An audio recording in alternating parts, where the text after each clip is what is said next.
When Steve Harvey walks onto the set of his show that morning, everything feels normal. The lights, the laughs, the rhythm. It's the kind of day that starts with jokes and ends with applause. But what Steve doesn't know, what no one knows, is that somewhere across the country, Keanu Reeves is about to send a message that will stop him in his tracks. Not a publicity stunt, not a late-night text. A message that will reach past Steve's public smile and touch something he hasn't let anyone see in a long time. It starts with a simple notification. Just one name, Keanu Reeves, and 5 quiet words.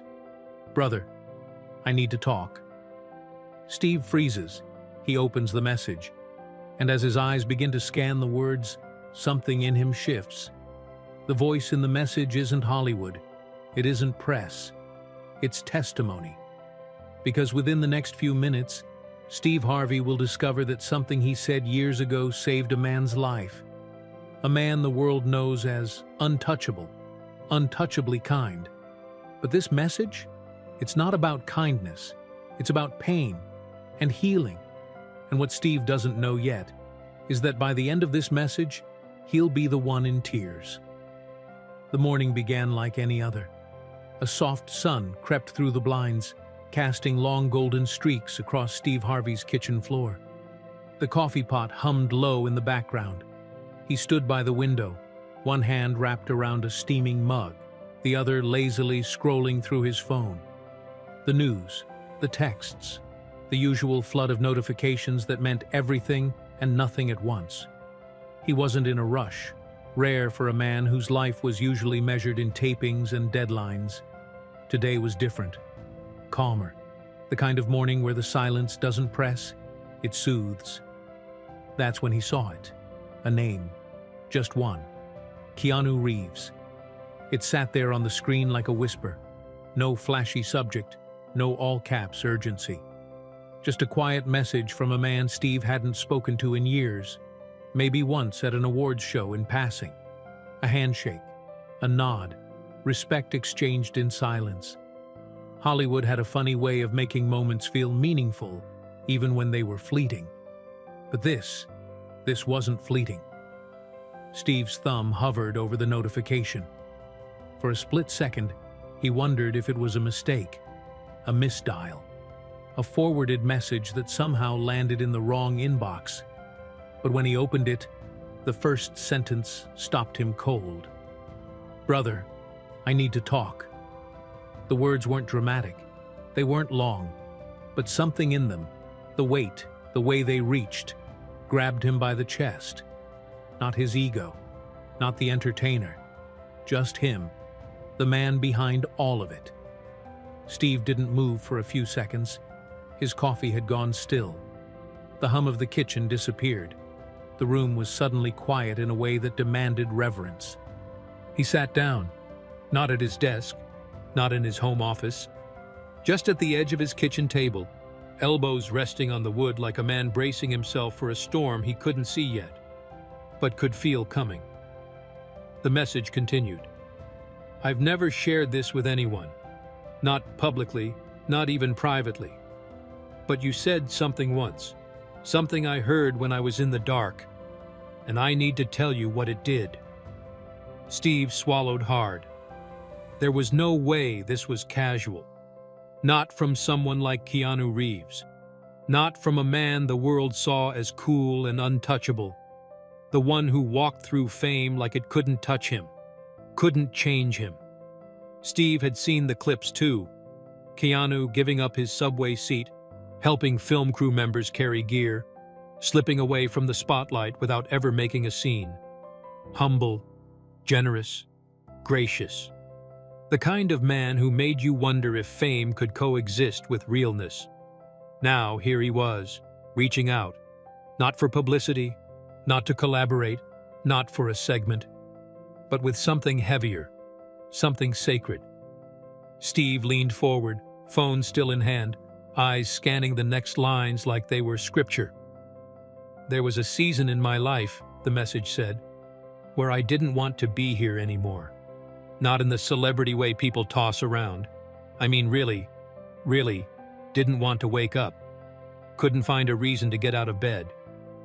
Steve's breath hitched. He didn't read that line as a performer. He read it as a man who'd known those mornings too, the kind where faith felt thin, where the mirror didn't reflect strength, just survival. Keanu went on. I was scrolling through my phone, just noise, just trying to feel something. And there you were, not in a suit, not telling jokes, just standing on a stage, holding a mic, and talking about pain. Real pain. About how God doesn't waste it. About how sometimes the thing breaking you is actually breaking you open. Steve set the phone down for a moment. He needed to breathe. That message, he remembered it. It was never meant to be aired. He'd recorded it in a moment of his own desperation, after a show, after a breakdown backstage. There was no script, no crew, just rawness. It wasn't comedy. It wasn't even planned. It was confession. And somehow Keanu had seen it, found it, needed it. Steve picked the phone back up. You were wearing a crucifix, Keanu's message continued. That's what caught my eye first. Not the words, not even your tone. That cross. It felt like something familiar in the middle of a world that felt like nothing. And the way you held it, like it meant something, that stayed with me. Steve glanced down at the chain resting on his chest. The small silver cross he wore almost every day. It had been through everything with him. Failures, triumphs, breakdowns, breakthroughs. And now he was learning it had reached someone he never knew was watching. Keanu's next line undid him. That night, your words didn't heal me, but they got me out of bed, and that saved me. Steve blinked. His throat tightened. This wasn't fan mail. This wasn't a celebrity complimenting another celebrity. This was testimony. A soul opening up and saying, you mattered. He kept reading, hands trembling now. I need you to know that, Steve, Keanu wrote, because the world sees you as a host, a comedian, a success story. But I saw something else. I saw a man who knew pain, who spoke it fluently, who wore a cross not just as jewelry but as evidence. That message you shared, it didn't sound like a sermon. It sounded like a man who had survived. Steve had heard a lot in his life. Applause, praise, criticism. But this was different. This was grace circling back. Quietly, unexpectedly.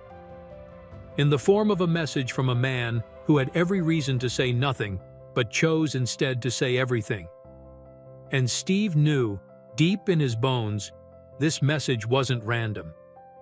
It was divine. He sat there for a long while, phone still lit in his hand, coffee now cold on the table beside him. No cameras, no script, no audience. Just a man in a quiet house, holding a message that would change everything. And he hadn't even read the last line yet. Steve sat still, the message open in his palm, the words glowing back at him like quiet fire. He'd reread it 4 times now, not because he didn't understand it, but because he did. Too well. Every sentence felt like it had been written not just to him, but through him, as if the very pain he had carried, the words he had spoken into empty rooms and crowded studios, had found their way to someone who needed them more than he ever realized. Steve's chest ached. He didn't know what to say. There was no room for commentary, no clever reply, just stillness, just sacred awe at what God had done with words he once believed were spoken into emptiness. Then Keanu said something Steve didn't expect. You reminded me that faith isn't loud. It doesn't always look like hallelujahs and altars. Sometimes, faith is a whisper in the dark. Sometimes, it's just the will to stand up. And you gave me that. Steve's eyes blurred. He didn't fight it. This wasn't ego. This wasn't pride. This was the sound of seeds sown in secret, finally blooming. The phone buzzed one last time.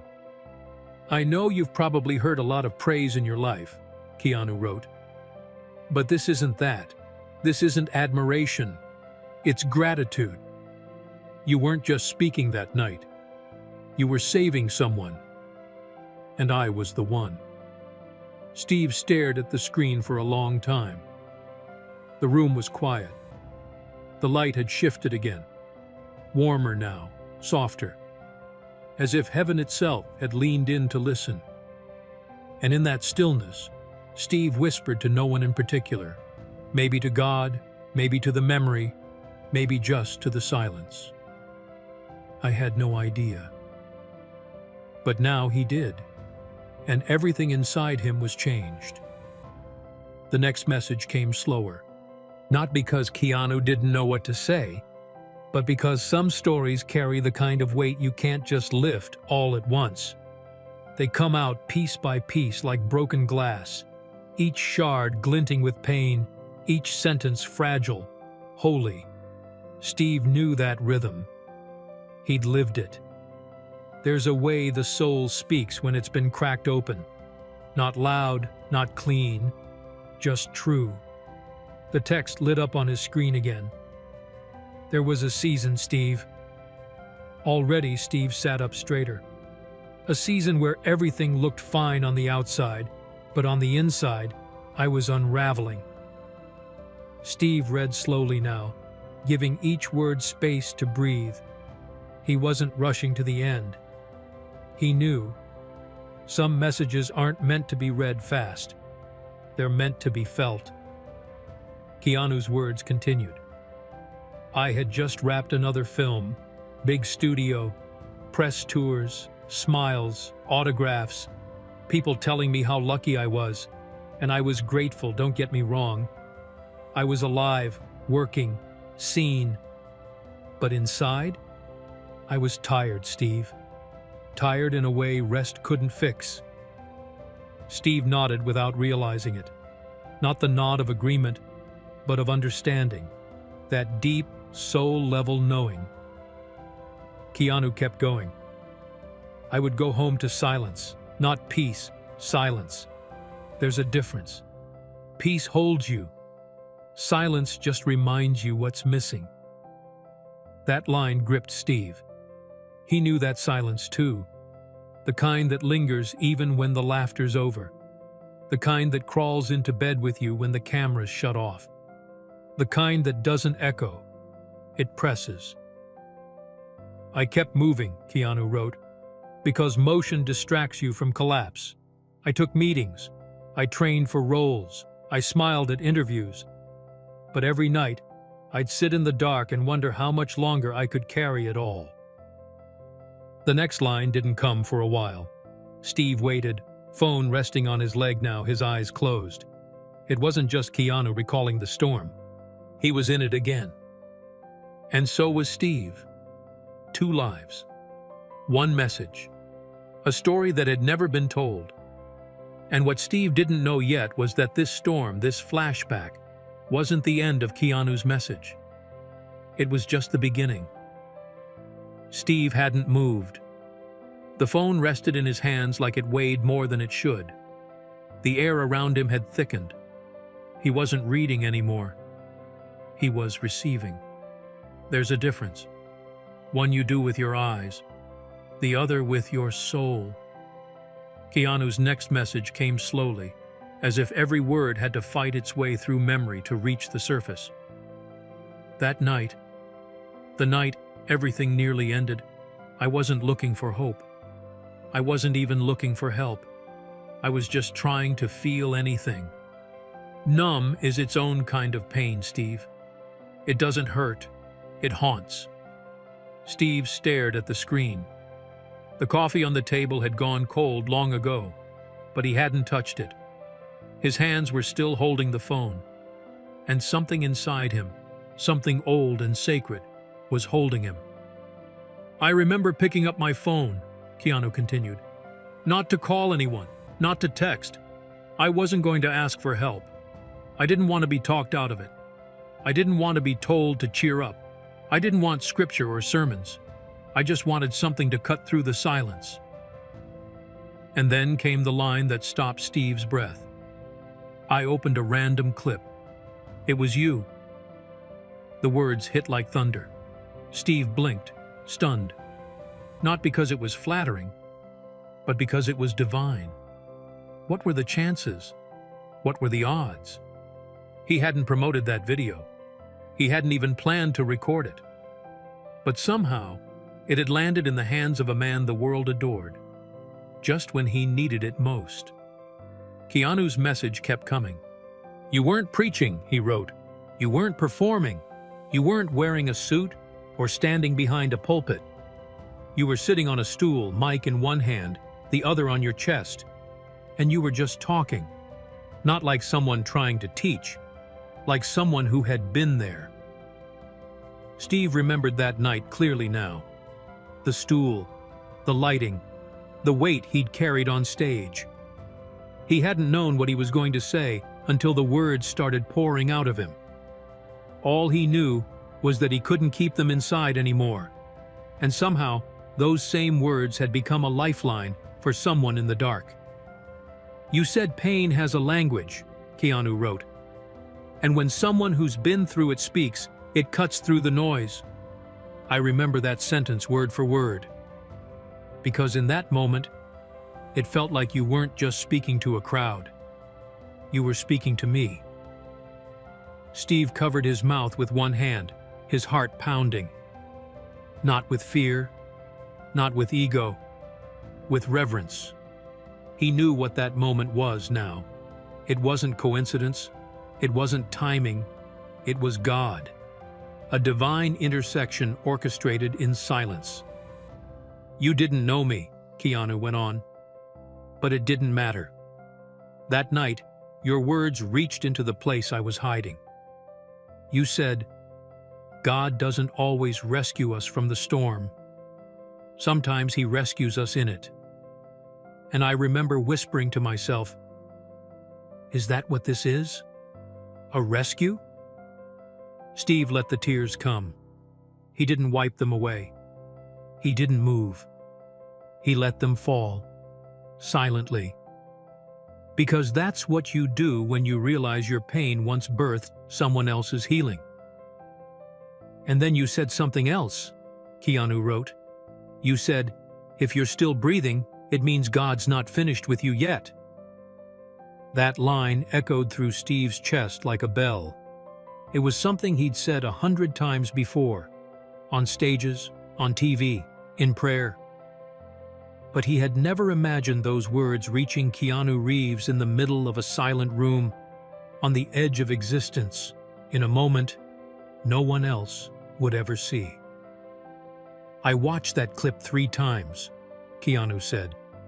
Not because I didn't get it the first time, but because I couldn't believe someone out there knew what I was feeling.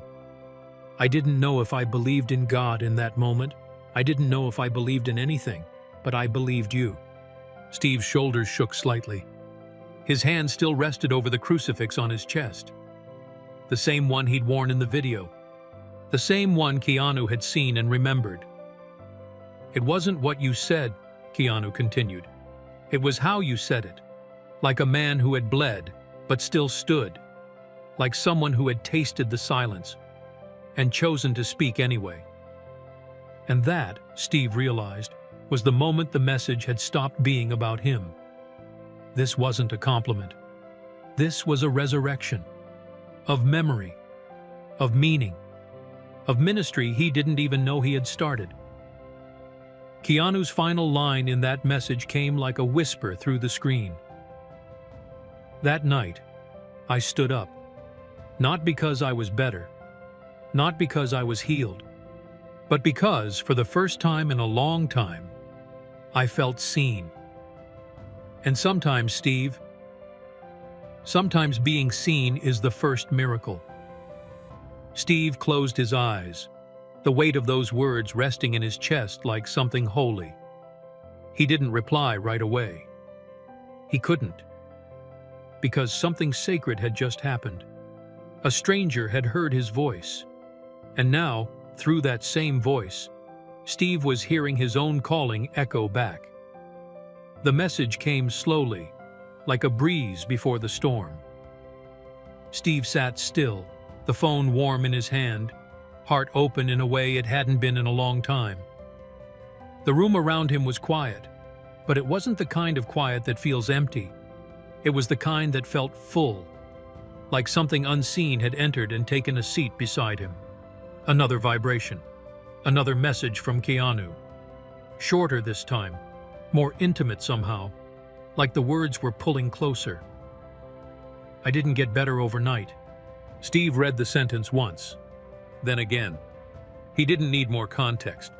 He already knew the kind of pain that doesn't vanish in a moment, that doesn't surrender to a good quote or a single prayer. The kind of pain that stays, that waits, that teaches. Keanu's message continued. I didn't watch your clip and suddenly feel whole. I didn't cry and feel fixed. I didn't drop to my knees and hear angels singing. None of that happened. Steve exhaled, a quiet breath that felt more like release than understanding. Because what Keanu was describing was real. Not the Hollywood version of healing, the true version. The long road, the aching process, the kind where hope doesn't feel like a rescue. It feels like a whisper. But that night, Keanu wrote, I stood up. Steve blinked, the words hitting harder than he expected. Not because I felt strong. I didn't. Not because I believed everything you said. I wasn't sure yet. Not because the pain was gone. It was still sitting with me. But because something inside me stirred. Something moved. Steve leaned forward, elbows on his knees, phone held like a relic in his hands. He could see it now, the image forming in his mind. Keanu, in some quiet room, wrapped in shadows, eyes red, heart heavy. Then, something shifts. Not a lightning bolt, not a revelation, just movement. A soul lifting its head.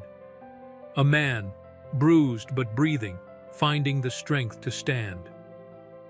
I stood up because for the first time in weeks, Keanu said, I felt like maybe, just maybe, I wasn't alone. Steve closed his eyes. He remembered what that felt like.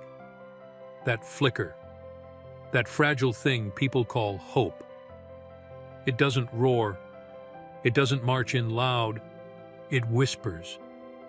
It shows up in the smallest ways. In a sentence. In a symbol. In the sound of someone else's honesty. Your voice came through that screen, Steve, Keanu continued. And it didn't sound like a sermon. It sounded like survival. It didn't ask me to believe.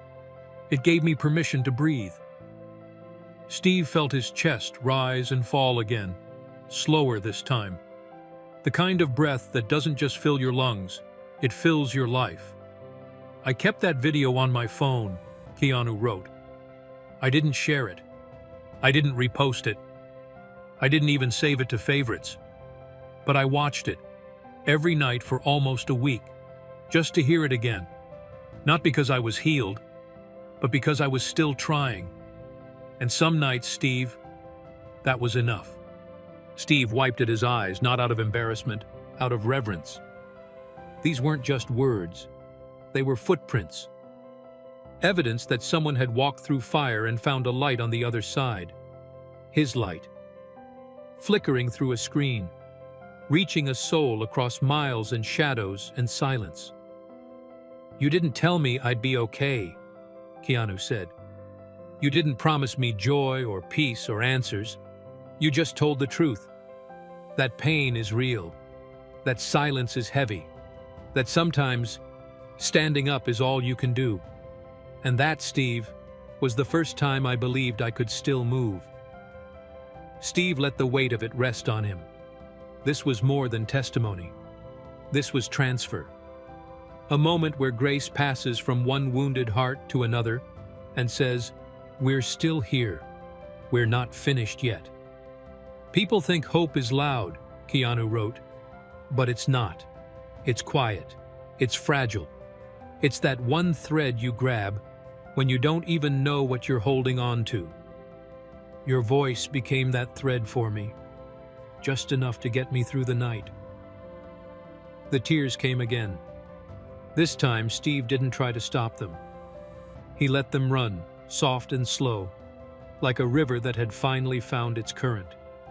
He thought about all the nights he'd recorded messages he wasn't sure anyone would hear, all the moments he stood in front of a crowd, not knowing if what he was saying mattered, all the times he'd whispered prayers between jokes, just trying to hold it together. And now he knew. It did matter. Because somewhere, someone heard it. Someone held on. Someone stood up. Keanu's final sentence in that message came like a benediction. That video didn't fix me, Steve, but it gave me something more important. It reminded me that maybe I wasn't forgotten. And for someone in the dark, that's the beginning of healing. Steve sat still, the screen glowing in his palm, the words glowing deeper in his chest. This wasn't just hope through a screen. It was resurrection. Quiet, undeniable, and just beginning. The room hadn't changed, but Steve felt different in it now. The same kitchen table, the same walls, the same morning sun casting light across the floor. But inside him, something had shifted. Something deep. Something sacred. He held the phone like it was carrying fire.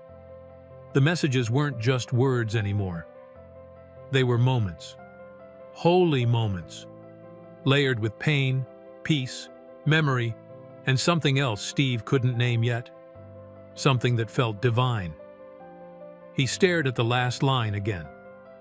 It reminded me that maybe I wasn't forgotten. He whispered it aloud, testing the weight of it in the air. Not for anyone else to hear, just for his own heart. Because part of him had forgotten that too. Then the phone buzzed again. Another message. But this one didn't start with pain. It started with a question. You're probably wondering why I'm telling you all this now. Steve's hands trembled slightly. Not out of fear, but out of something more honest. Anticipation. Like he was about to learn something that would reframe everything. I've carried this story for a long time, Keanu wrote. Not because I was hiding it, but because I didn't know where it belonged. It didn't feel like it was meant for the world. It felt like it was meant for one person. Steve swallowed, his thumb frozen above the screen. I've thought about messaging you before, dozens of times. But every time I tried, something stopped me. I wasn't ready. You weren't supposed to hear it yet. Steve leaned back in his chair, eyes wide, but still. His mind was racing, but his heart was listening. But something happened this week, the message continued. I was filming overseas, long days, cold weather, and on one of the off days I saw a clip of you again. Not a recent one, just another one of your talks. Funny, heartfelt, real. You were talking about purpose, about how sometimes the very thing you survived becomes the thing that saves someone else. Steve felt his breath catch. He remembered that clip, a moment on stage when the joke stopped and his heart started talking. No script, just scars. And when I heard you say that, Keanu wrote, it felt like a thread connected everything. That night I watched your first message. That wasn't the end of something. It was the start. And this week, I realized I'd been holding on to a testimony that didn't belong to just me anymore. It belonged to you too. Steve placed the phone down gently, like it might break. His fingers went to the cross at his chest without thinking, gripping it not like jewelry, but like an anchor. I needed to tell you now, the message said, Because I don't think people always get to hear what they've done for someone, especially people like you. You pour out, you give, you lift others. But who stops to tell you that your words saved a life? A tear slipped down Steve's cheek, then another. There was no sobbing, no shaking, just tears, silent, sacred, steady, a kind of release that felt like grace. You talk to crowds, Keanu went on, to cameras, to strangers, and maybe sometimes you wonder if it lands, if it matters, if it actually reaches anyone. I know that feeling, and I want you to know it reached me. Steve was undone because he had wondered. He had asked those very questions in the quiet corners of hotel rooms, in green rooms before shows, in bed after long days where he felt like he gave everything and still came home empty. Did it even matter? Did it really change anything? Now he knew. The next line made him lean forward. I told you this now, Keanu wrote, because I think maybe you've forgotten who you are. Not who the world says you are, but who you really are. Steve blinked, the tears hot now. You're not just a comedian, not just a host, not just a man with a mic. You're a voice for the broken, a mirror for the weary, a lighthouse for the ones who think no one sees them. And I was one of them. The words didn't come like praise. They came like prophecy, not flattery, truth. Steve sat back, overwhelmed. The phone buzzed again. And maybe, Keanu added, you've been asking God if you're still making a difference, if your voice still carries, if your cross still speaks. Steve closed his eyes, because he had. He had whispered those questions into pillows in the dark, into prayers with no words, into moments where even faith felt tired. I needed to tell you this now, the message concluded, because the answer is yes. You're still making a difference. You're still carrying light. And before the world tries to define you again, I needed you to hear from someone who was changed by you. Steve looked out the window. The world looked the same, but everything had changed. He picked the phone up, looked at the screen, and whispered the only thing his heart could form. Thank you, Lord. Because now he understood why this message came, why it came now. Because sometimes, when your own light begins to dim, God sends back someone you unknowingly saved, just to remind you, you were never forgotten either. The message came in slower this time, not in speed, but in weight. Like the kind of truth that knows it has to be handled gently. Like words that have sat quietly in someone's heart for years, waiting for the right moment to come alive. Steve was still at the table, still holding the phone, still letting everything settle in the spaces between each breath. He had stopped checking the time, had stopped thinking about the schedule waiting for him later. Right now, the only thing that mattered was what this man, this quiet soul the world called a movie star, was saying to him. Then the next line appeared, and it didn't feel like a message anymore. It felt like a mirror. You think you're a host, Keanu wrote. I think you're a minister in disguise.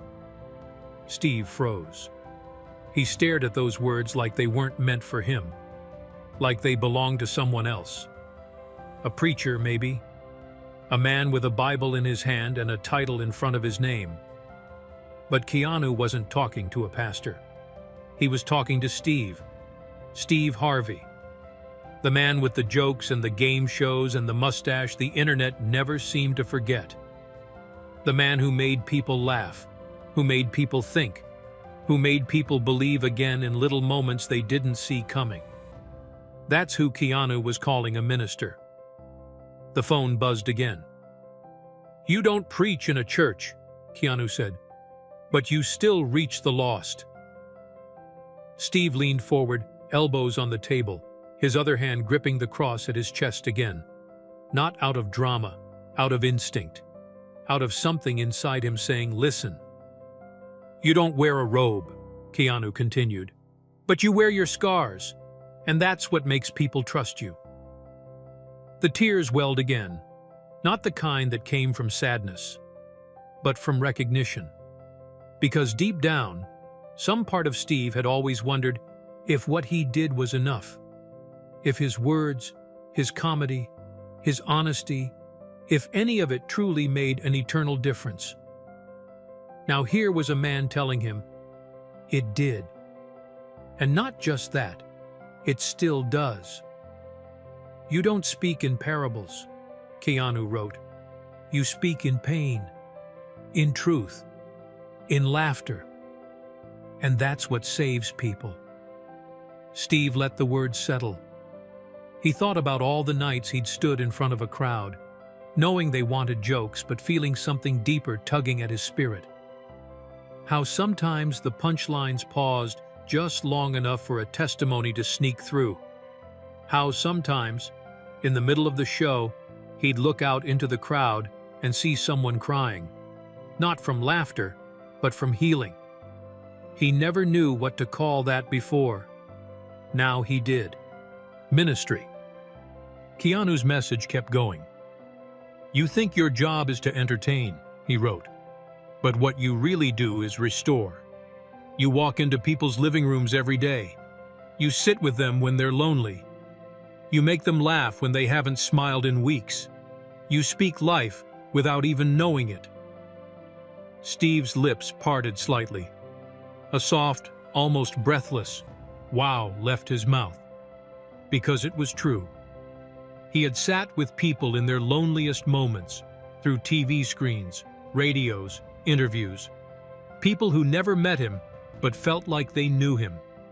And for years, he had chalked it up to talent, to charisma, to timing. But Keanu was naming something deeper, something sacred. "You're a minister, Steve," Keanu wrote again, as if the first time hadn't been enough. "You just happen to wear a suit instead of a collar." That line broke him. Not in a loud way, in the kind of way where your heart cracks just wide enough for light to get in. Where you feel seen, not just by a person, but by God. Like something you didn't know you needed permission for, suddenly feels like a calling that was always there. He remembered moments, backstage, on planes, in hotel rooms, when he felt the urge to pray for someone, to speak over someone, to tell someone, "Don't give up." He remembered how natural it had always felt, even when the world only saw the jokes. And now, Keanu was confirming it, not with a spotlight, with stillness. "I know you didn't ask for this role," the message continued. "You never went looking for it. But God gave it to you anyway, because He knew your voice would carry. He knew your past would prepare you. He knew your heart would know how to reach the ones no one else could." Steve wiped his face again, this time with both hands.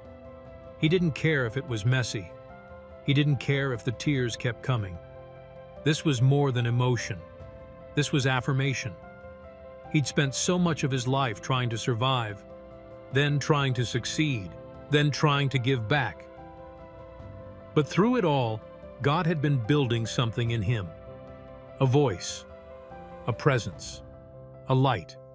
And now, from across the world, through a screen, someone was calling it what it was.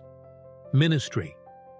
"You saved me, Steve," Keanu wrote, "and not with a sermon, with honesty, with a moment, with a whisper in the dark. You don't need a pulpit to preach. You already are."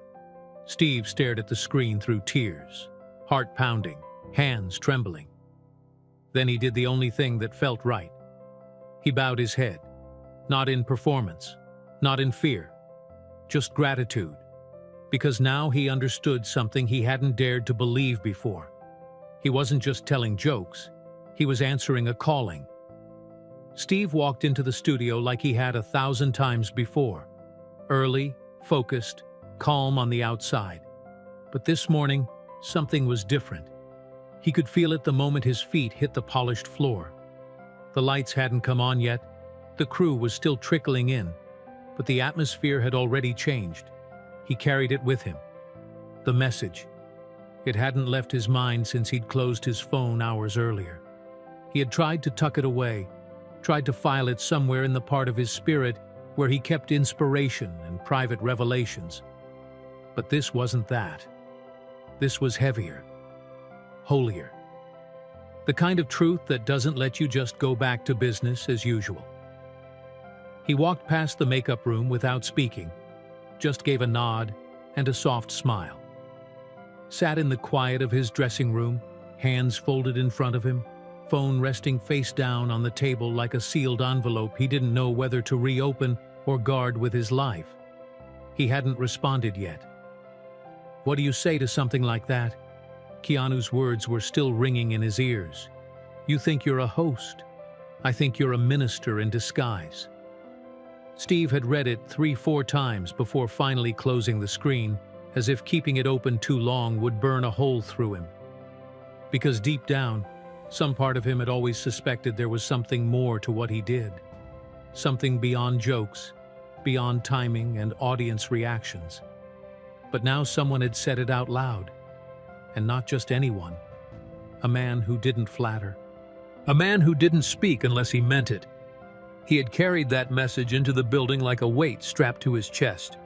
And he could feel it in his posture, in his breath, in the way he moved through the set, like he was somewhere between this world and another. The crew noticed too. He wasn't grumpy, wasn't tired, just quieter. He offered his usual smile, but it didn't reach his eyes. Even the laughter in the room, quick jokes from the lighting guys, stories from wardrobe, seemed softer today. Like somehow, they all knew that something sacred had settled into the space. When the producer came by with the day's rundown, Steve glanced at it but didn't really see it.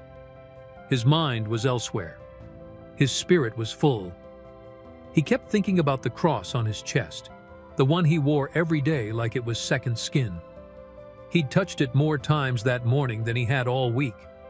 Not out of habit, but because it grounded him. Reminded him that he didn't walk into this space alone. 5 minutes, Mr. Harvey? Someone called out gently. He nodded, stood, and looked in the mirror, not at his suit or his face or his expression. He looked into his own eyes, and for the first time in a long time, he didn't see just a comedian, or a host, or a public figure.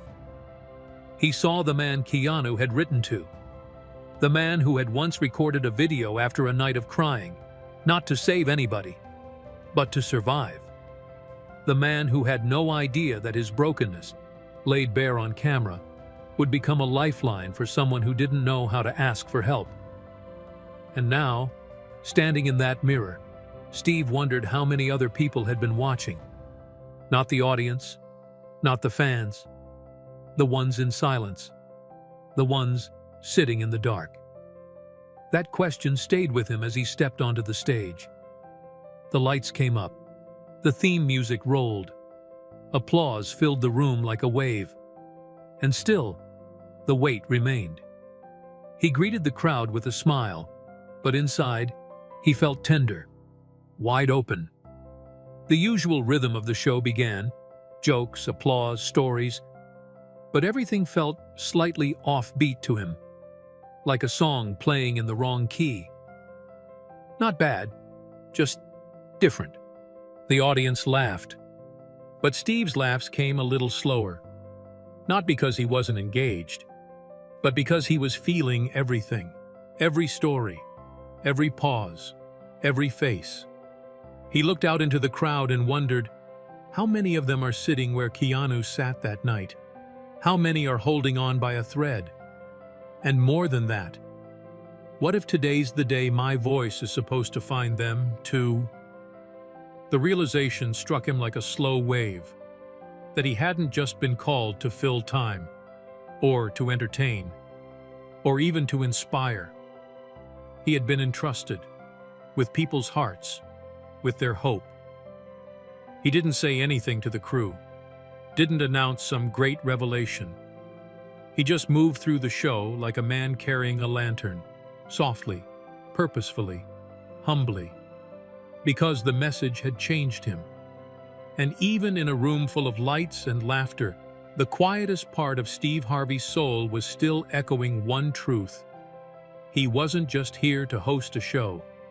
He was here to minister in disguise. The applause faded to a low hum as the studio lights dimmed for the commercial break. The air in the room, once charged with the energy of laughter and clapping, grew still. Steve sat in his chair, eyes lowered, fingers gently tapping the cue cards in his hand, but not really seeing them. He wasn't thinking about the next segment.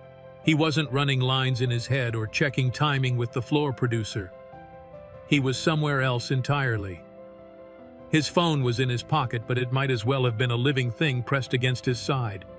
The words from earlier were still echoing in his chest, louder now that the room had quieted. "You think you're a host. I think you're a minister in disguise." He hadn't told anyone. Not yet. Not because he was hiding it, but because he didn't know how to explain it. How do you describe the kind of message that reaches so far into your soul it rearranges the furniture? That sits you down in your own heart and makes you listen? But something inside him nudged, softly but firmly. Say it. He looked to his left. His assistant, Jasmine, was standing nearby, clipboard in hand, sipping coffee and checking notes. She looked up and gave him a small smile, sensing something was different. "Hey," Steve said quietly. Jasmine lowered the clipboard. "Yeah?" He hesitated, eyes flicking toward the crew members who were gathered loosely behind the cameras, adjusting cables, chatting in half whispers. The room was in between things, the way a church sometimes feels right after worship and just before the message. "Can y'all come over here a second?" Steve asked, his voice low but steady. Jasmine blinked. "Right now?" "Yeah, just for a minute. I want to show you something." The floor director looked over, curious. "You good, Steve?" He nodded. "Yeah, just come over here." One by one, they gathered. The camera op, the stage manager, a few producers, even one of the interns who had been coiling cables paused and stepped closer. It wasn't an urgent call, but something in Steve's tone said this wasn't just a technical note. It was something else. Steve pulled out his phone. He didn't say anything right away. Just looked down at the screen, scrolling until he found the line that had wrapped itself around his chest like a vine. "You're a voice for the broken, a mirror for the weary, a lighthouse for the ones who think no one sees them." He cleared his throat. "So, I got a message this morning from Keanu Reeves." A few eyebrows lifted. Someone chuckled softly. "The Matrix guy?" Steve looked up, a small smile tugging at the corner of his mouth. "Yeah, him." Silence. Then he began reading. Not all of it. Just a few lines. The ones that had undone him. His voice was calm, not performative. He wasn't on. He was present. "You don't speak in parables," he read.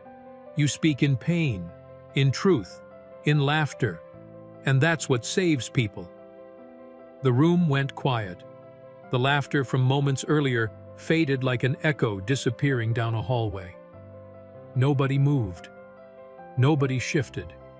Even the hum of the stage lights seemed to soften. Steve glanced up at them. "You ever just not realize something about yourself until someone else says it out loud?" he asked quietly. They nodded, slowly. A few eyes glanced toward the floor. Jasmine took a breath and whispered, "Yeah, I know that feeling."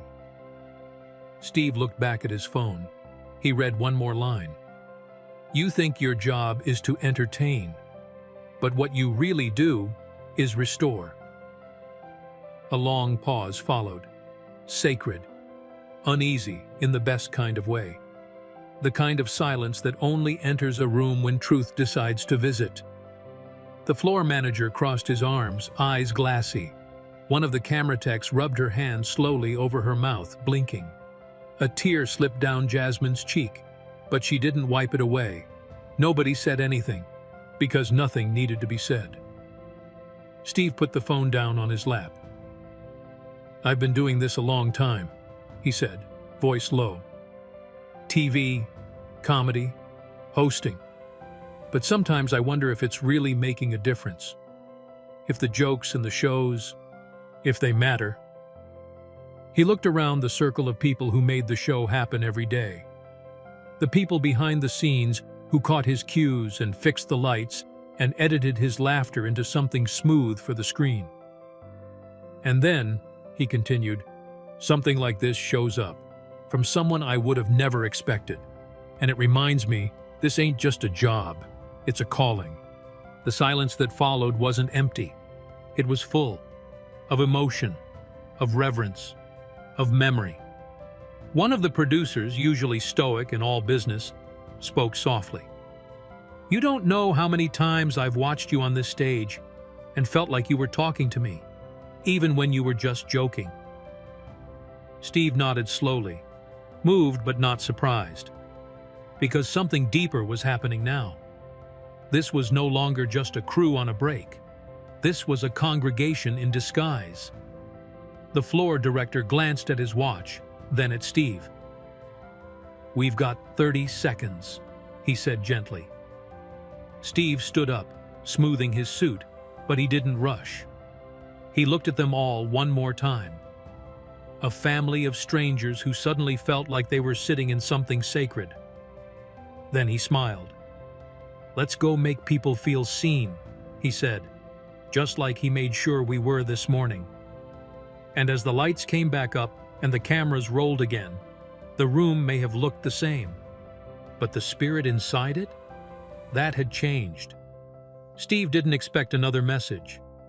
The day had already felt like a wave washing over him, each word from Keanu like another tide pulling at memories he hadn't touched in years. He had carried those messages into the studio, through the show, into the quiet between commercial breaks, and now, back to the dressing room. He sat alone again, the applause behind him like a faint memory. Still wearing his suit, still holding his cue cards, but none of it felt heavy, not compared to what was in his hands now. The phone buzzed. One more message. And this time, Keanu wasn't just remembering, he was returning. "You said something that night," the message began. "Something that stayed with me. Something that picked me up off the floor." Steve adjusted in his chair. His hands were steady now. His spirit was not. "I remember the exact words," Keanu wrote. "I can still hear the way you said it. You looked out into the crowd, not smiling, not trying to lift the mood, and you said, 'God doesn't waste pain.'" Steve blinked, hard. He remembered that moment. The stage lights were soft, not blinding. There hadn't been a script in front of him, just a mic, a stool, and the weight of his own story sitting in his chest. He had felt raw that night, tired of pretending that strength always looked like confidence. He hadn't even meant to speak that sentence. It had just come out, like truth that had been living in his bones finally decided it was time to breathe. And now, years later, Keanu was echoing it back. "You said it quiet," Keanu wrote, like someone who knew what it meant. Not as a preacher, not as a speaker, as a survivor. Steve lowered the phone to his lap for a moment and rubbed his face with both hands. There was something different about hearing your own words repeated by someone who was rescued by them. Something that made the room feel smaller, holier, like the distance between him and God had closed. "That sentence hit me like lightning," Keanu said, "because I'd been sitting in silence thinking that my pain was useless, that all the loss, the heartache, the weight, It was just suffering for suffering's sake. I didn't see the purpose. I didn't feel the promise. I just felt broken. Steve knew that pain. The kind that makes you question not just why something happened, but whether it ever meant anything at all. He'd ask those same questions on nights no one knew about. In hotel rooms, where he stared at the ceiling wondering why God would let someone climb so high just to feel so low again. And then Keanu continued, "But when I heard you say that, God doesn't waste pain, it cracked something open in me, not all at once, but enough. Enough to make me think, what if this isn't punishment? What if it's preparation?" Steve exhaled. He could feel that line all over again. Not just the night he first spoke it, but every moment that had led to it. Every scar, every failure, every closed door. It wasn't just a phrase. It was a revelation. "You didn't explain it," Keanu wrote. "You didn't quote scripture. You just let it sit. And that silence carried me. It felt like grace with a heartbeat." Steve's eyes filled again. Not from sadness, from understanding. Because this wasn't about being famous, or gifted, or even faithful. It was about being willing. Willing to bleed out loud. Willing to speak when you're still healing.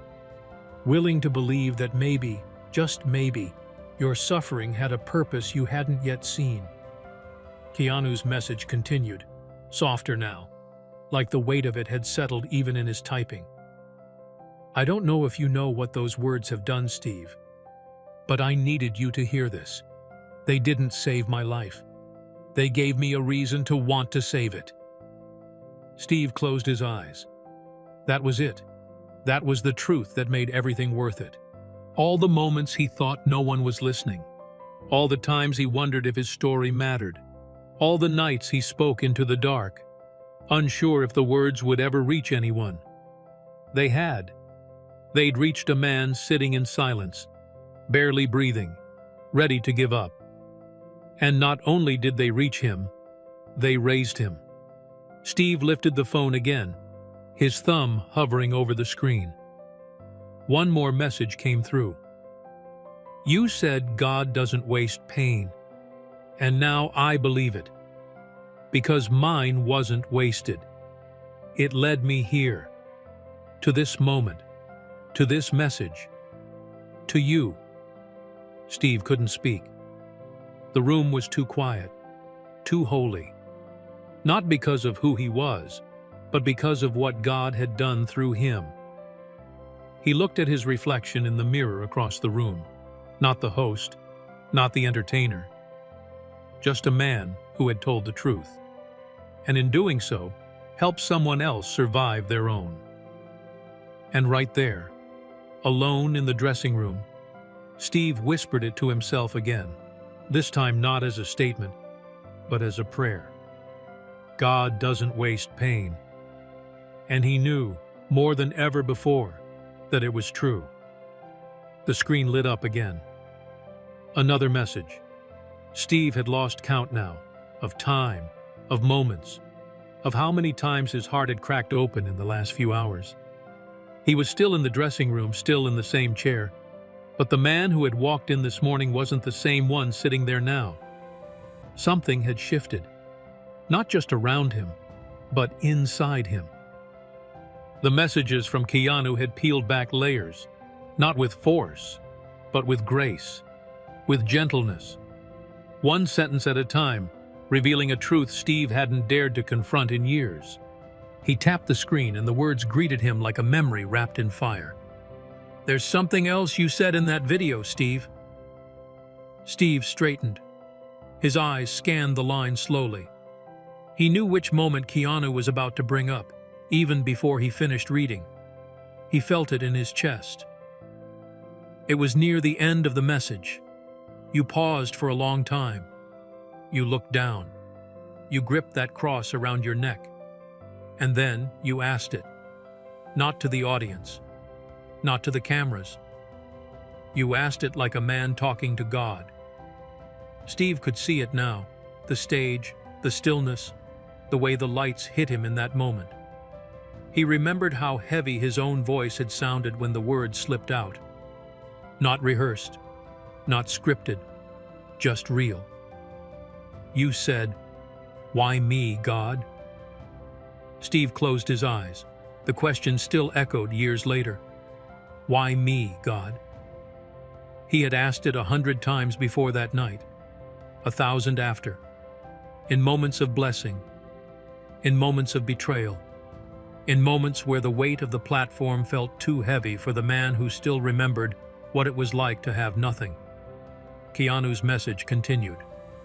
When you asked that question, something inside me shattered, because I'd asked it too, in hospital rooms, in funeral homes, on movie sets, where I smiled for the cameras and then went home to silence. Steve's heart ached, not just for Keanu, but for himself, because he remembered what it felt like to ask God that question and not hear anything back, to wonder if heaven had gone quiet, to wonder if you were seen at all. Keanu kept going. But here's what I didn't expect, Steve. You didn't answer the question. You just let it hang in the air. You let it exist. And that gave me permission to ask it out loud too, for the first time. Steve leaned forward, elbows on his knees, hand resting against his mouth. He remembered that night. Remembered how much he had wanted to wrap that moment up with a neat answer, with a perfect phrase. But all he had in him was the question. And somehow that had been enough. Keanu's next words came slower, like someone walking back through a battlefield, gently touching each scar. But now, years later, I want to ask you the same thing, not to doubt you, not to break you, but because I think it's time you hear it from someone else. Steve read the next sentence and felt something shift in the air. Why you, Steve? He stared at it. One question, 6 letters. And yet it felt like the ground moved beneath him. Why you? Keanu answered it before Steve could even begin to try.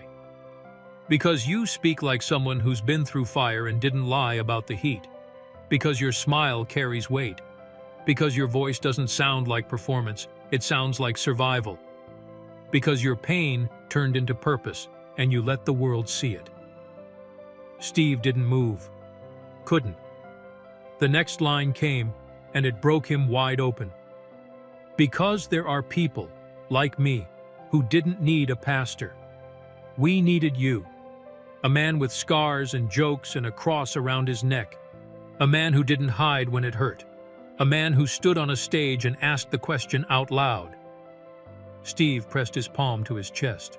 Not for show, just instinct. The tears came again, this time slower. They didn't sting. They healed. Why you? Keanu repeated. Because when you asked that question, Steve, you didn't just speak to God. You spoke to us. To all of us who had wondered the same thing and felt too ashamed to say it out loud. And now, Steve was seeing it, truly seeing it, for the first time. That the question didn't disqualify him. It called him. Because only those who have stood in the dark can recognize someone else standing in it too. The message went on. You didn't give me an answer, Steve. You gave me permission to wrestle, to wonder, to hurt without hiding. And that's what saved me. Not certainty, but honesty. Steve wiped his face with his sleeve. He wasn't trying to pull himself together. He wasn't trying to be strong. He was just sitting in the truth. And it was holy. So, let me say it again, Keanu wrote. Why you, Steve? Because even when you didn't know who was listening, you told the truth anyway. And that's the kind of voice God uses. Steve looked down at his hands, at his reflection in the dark screen of the phone. He had spent so much time wondering if he was worthy, if he had what it took, If the mistakes of his past disqualified him from being anything more than just a man who told jokes. But now, he knew. He wasn't chosen in spite of the question. He was chosen because of it. The message came like the others, quietly. No fanfare, no preamble, just a vibration and a name on the screen. But Steve had learned by now not to underestimate the weight behind those words. Each time his phone lit up with a message from Keanu, something in him prepared. Not out of fear, out of reverence. He picked it up slowly, like he was holding something sacred. And this one met him in the deepest place. "You don't preach from a pulpit," Keanu wrote. "You preach from your pain. That's why God uses you." Steve didn't even blink. For a moment, his world just paused, held still in the weight of that sentence. The words settled on his chest like hands, not pushing, not forcing, just resting there gently, like they were grounding him in something deeper than truth. Identity. He sat back in his chair and stared at the wall. The silence around him wasn't uncomfortable anymore. It was full, it was holy. Because that sentence didn't just describe what he did, it named why he did it, why he couldn't stop, why the moments when he felt most broken were the ones people seemed to remember, why the things he never planned to say, the ones that came from the ache, were the very things people wrote him letters about later. "You speak in scars," Keanu continued, "and scars don't lie." Steve felt the lump rise in his throat. He wasn't the kind of man who got swept up in praise. He'd been called a lot of things in his life: funny, strong, driven. But this was different. Because Keanu wasn't complimenting him, he was confirming him. There's a difference. Compliments echo in your ego. Confirmation echoes in your calling. Steve reached for the small cross around his neck again. That quiet reminder of every time God had showed up when he wasn't even asked to. He thought back to his younger self, broken, sleeping in his car, praying to a God he wasn't even sure was listening.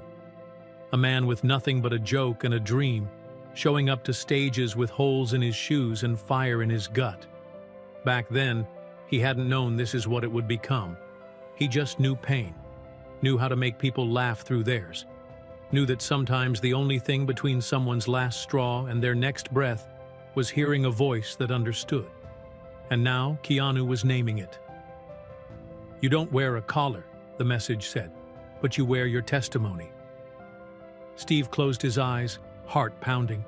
He thought about the way people had looked at him differently once the success came. Like the laughter somehow erased the struggle. Like fame had sterilized the man who came from nothing. But God hadn't forgotten who he was. And clearly, neither had Keanu. "That's what makes your voice different," the message read. "You're not trying to save face, you're trying to save souls. And sometimes the people who don't call themselves preachers end up doing the deepest ministry."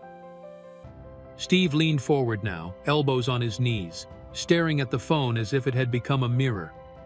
Because somewhere deep down, he had always suspected that his life had more purpose than entertainment, that there was something sacred about standing on a stage and telling the truth, even if it was wrapped in comedy, even if it was softened by a punchline. "You give people permission to heal," Keanu said, "and that's what real ministers do." The tears came again, soft this time, gentle, like a release that had waited for years. Because nobody had ever said it that way before. Not this clearly, not this lovingly, not this accurately. "You think ministry has to look like a robe," Keanu continued, "but sometimes it looks like a three-piece suit and a mic in your hand. Sometimes it sounds like a joke that ends in a truth someone's been too afraid to say. Sometimes it looks like you." Steve couldn't speak. His chest rose and fell in quiet waves.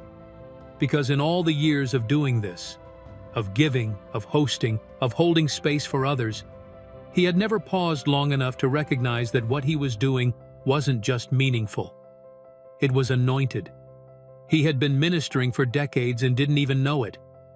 Because when you bleed publicly and still find the courage to speak life into others, that's ministry. When you carry your own pain but still show up for someone else, that's ministry.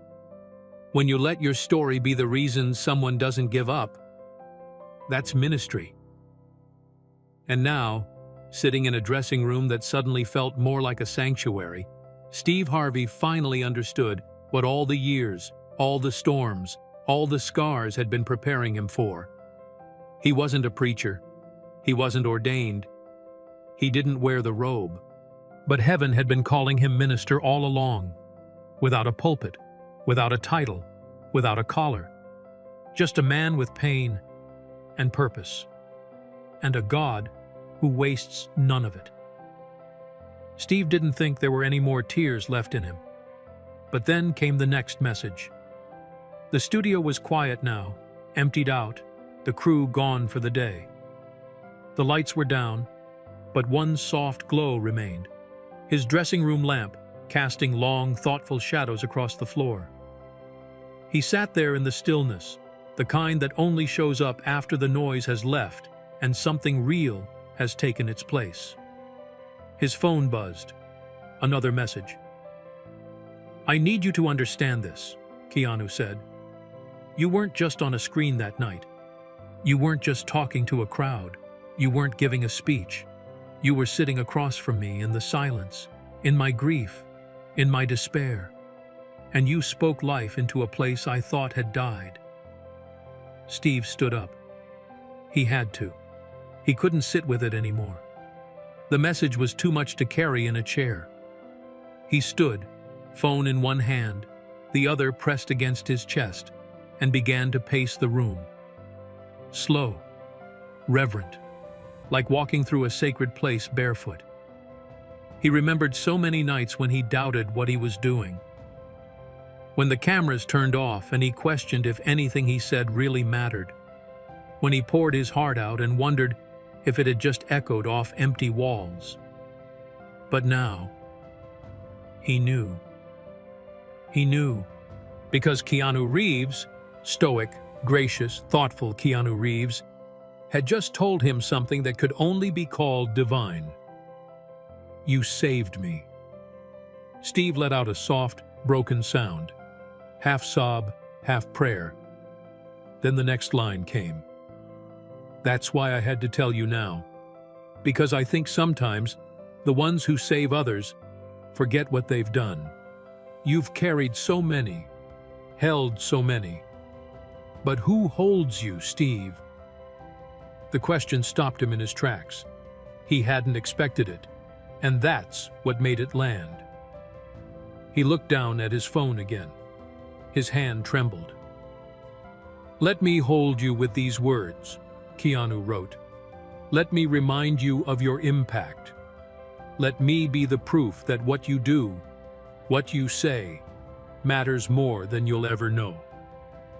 Steve put the phone down. He had to. Not because he was overwhelmed, but because his knees were starting to give. He sank slowly into the chair, both hands covering his face now. He wasn't ashamed of the tears. He wasn't trying to stop them. They weren't just tears of emotion. They were tears of remembrance.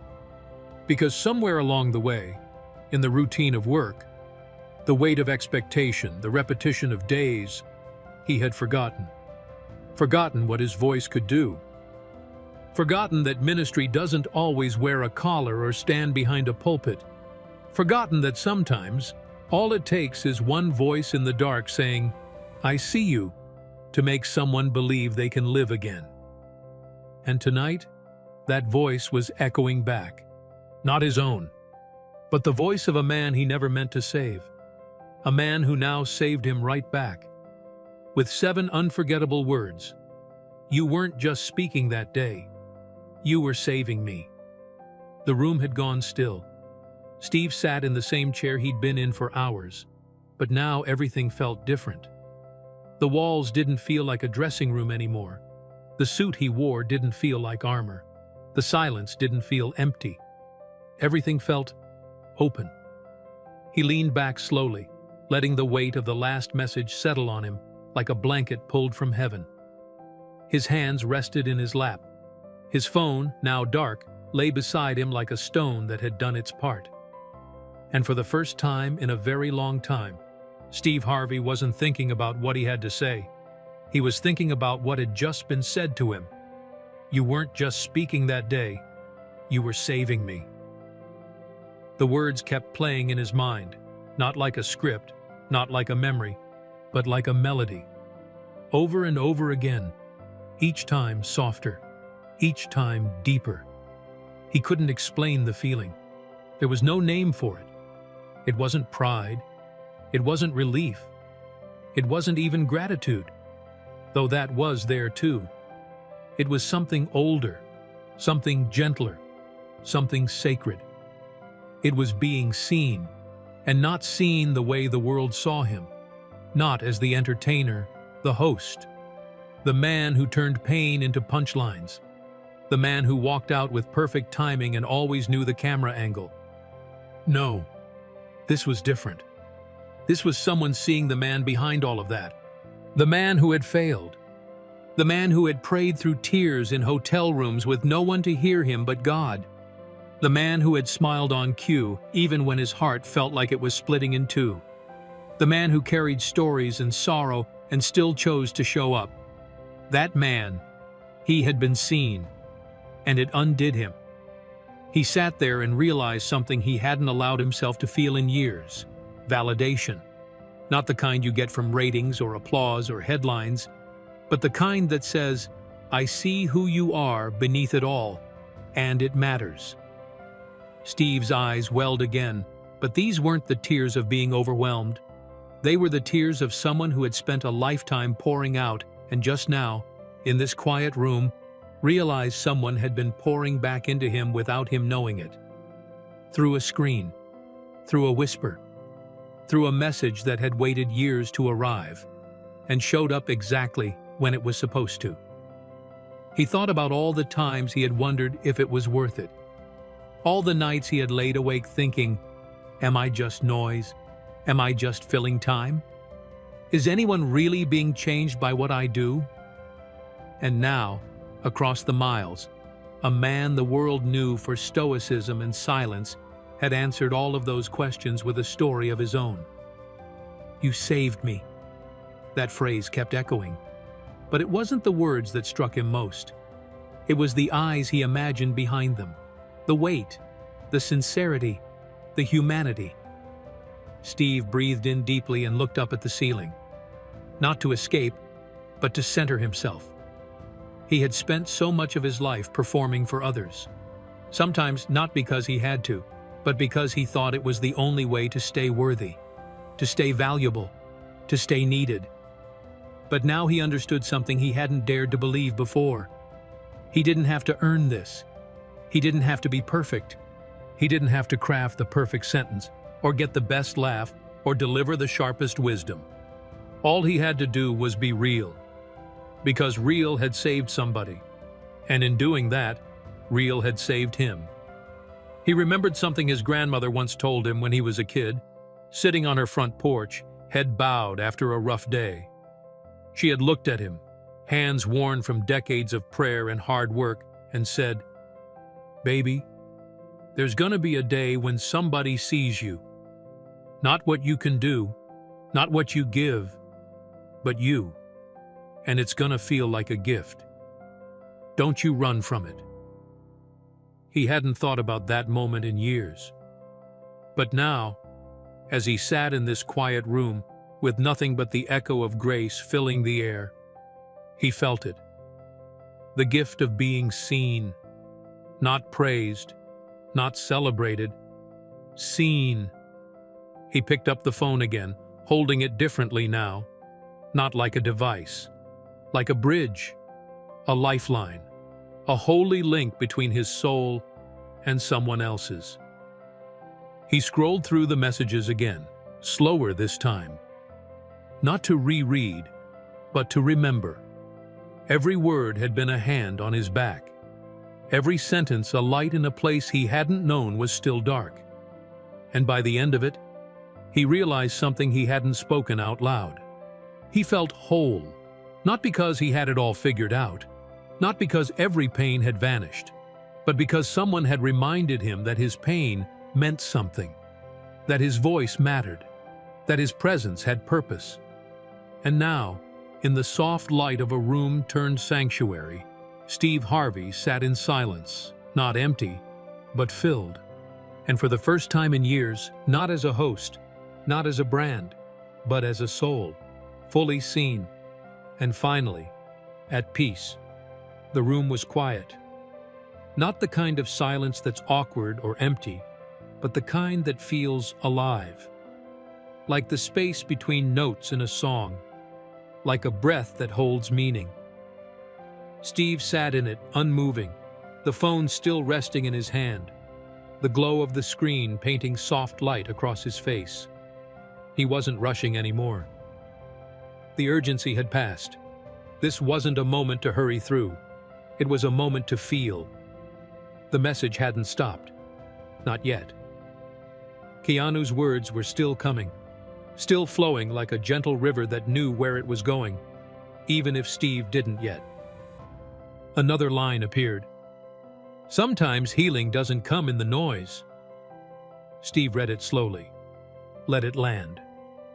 It comes in the silence, in the space between one breath and the next. That's where God whispers. Steve felt the truth of that so deeply, he didn't even need to nod. It was already in him. All his life he had chased noise, laughter, applause, interviews, appearances. Not because he was shallow, but because that's what people expected. It's what they asked for. It's what they paid to see. And somewhere along the way, he had learned how to give it, how to show up with a smile, even when it cost him everything to wear it. But this silence, it didn't ask anything from him. It gave. Another line came through. You taught me something I didn't know I needed, Steve. That healing isn't always loud. It's not always a moment. Sometimes it's slow, gentle, like morning light through blinds. Steve felt his chest rise and fall with a kind of peace he hadn't known in a long time, maybe ever. Because that was the secret, wasn't it? Everyone thinks healing looks like a finish line, like some grand epiphany. But really, it often looks like this, like two people exchanging truth through a screen, like tears falling in private, like silence that finally starts to feel safe. He looked back at the screen, eyes welling again. I don't know where you are right now, Keanu wrote, but I need you to hear this. You are not alone. That line, it hit like thunder. Because even in a life filled with people, even surrounded by love, even with the kind of career most could only dream of, Steve had known that lonely place. The one that hides behind stages and hotel curtains and private planes. The one that whispers, "You've given everyone else hope. Who gives it to you?" And now, across time and silence and pain, someone was answering that question. You've lifted so many, Keanu continued. But today, let me lift you. Steve blinked back the tears, his hand gripping the cross around his neck again, not for comfort, but for connection. Because somehow, this moment didn't just feel like a message from a man. It felt like something bigger, something divine. I don't know what tomorrow holds for you, Keanu wrote, but I believe this with everything in me. There is still more for you to do, more people to reach, more truth to speak, more healing to carry.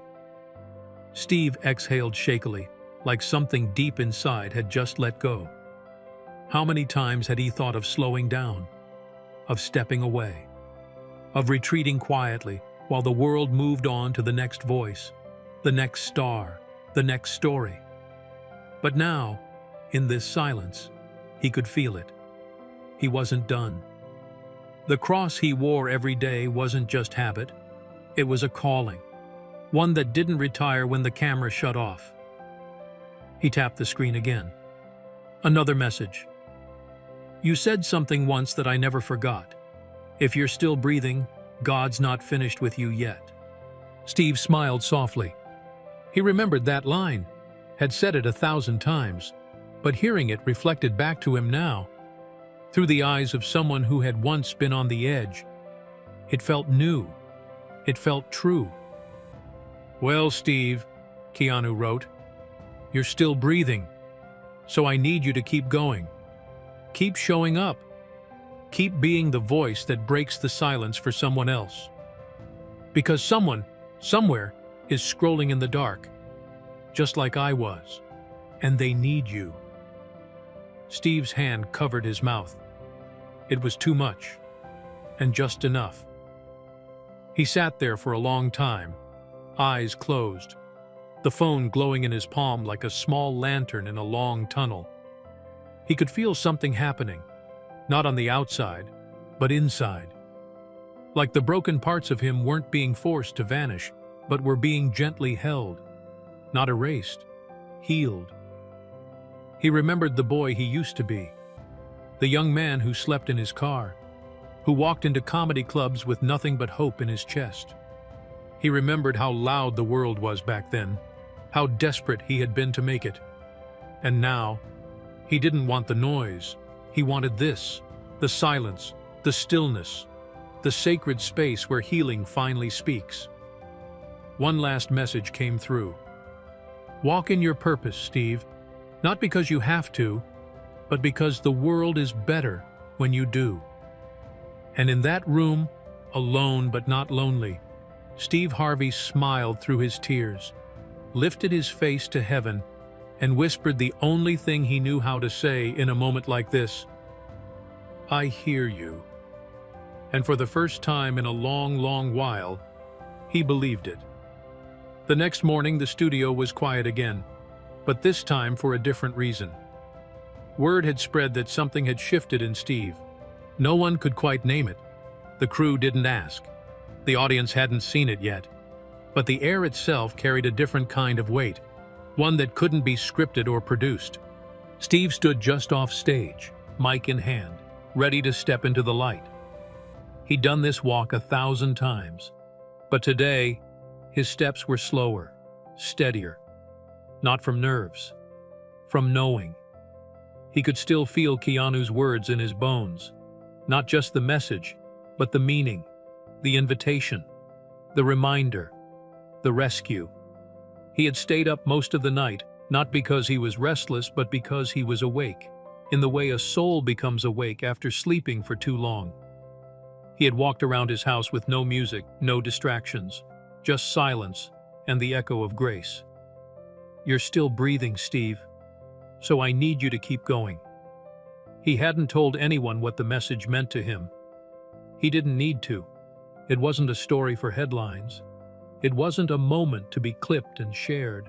It was something else, something older, sacred, a touch from heaven that didn't need to be explained, only carried. And he was carrying it now. The producer gave the signal. The lights flared to life. The band kicked in. And Steve stepped onto the stage. The audience erupted in cheers like they always did, clapping and smiling as he made his way to center stage.